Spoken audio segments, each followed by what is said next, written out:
So Travis asked me to come here today and talk a little bit to you guys, and I hate trying to compete with Aggie ice cream, so I'm glad that it's kind of winding down that part of it.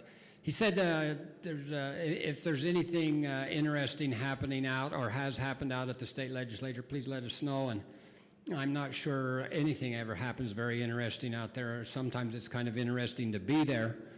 But I heard something the other day that really kind of bothered me.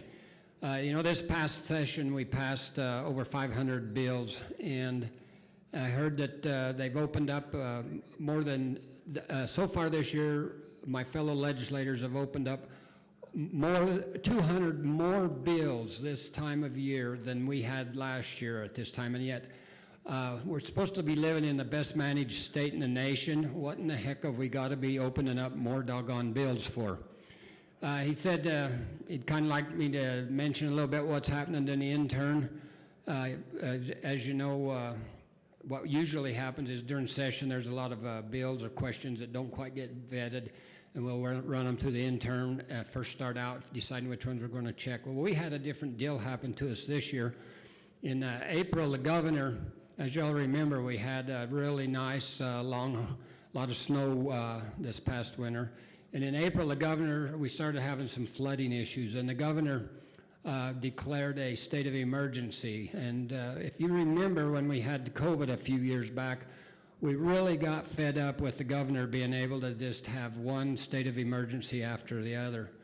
And so the legislature passed a bill that said that the governor is entitled to one, but if it's going to be more than that, the legislature needs to be the one to instigate it. So we had to have a special session because we run out in May, because governor started a state of emergency in April, and we had to extend that because as slow as well, actually spring never seemed to get here, but as slow as it warmed up and things were melting, it looked like we were going to have flooding on the horizon. And so we met on a special session just to open that up and extend that date. Well, of course, that date that emergency call got shut down or finished, or we decided it wasn't necessary anymore in July.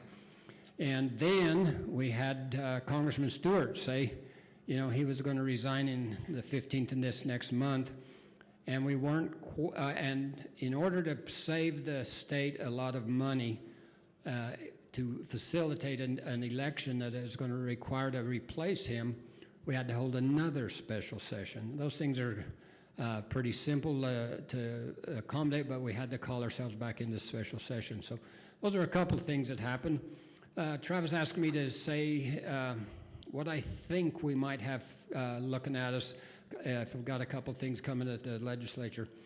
And I told him, I said, trying to predict what's going to be talked about out at the legislature is just about like trying to predict the weather. You just never hit it.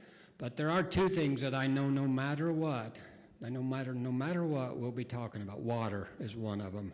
Of course, we've talked a little bit about it here today, but water will. And especially there'll be a target on the Great Salt Lake, that one there. Until that gets back up to where they think it ought to be, why we'll be talking about the Great Salt Lake. And of course, Colorado River, with the Colorado River Compact being 100 years old last year, be looking at, there's a lot of look going there at the Colorado River. Another thing, as long as we have most of our legislators on the Wasatch Front, we will be talking about air quality.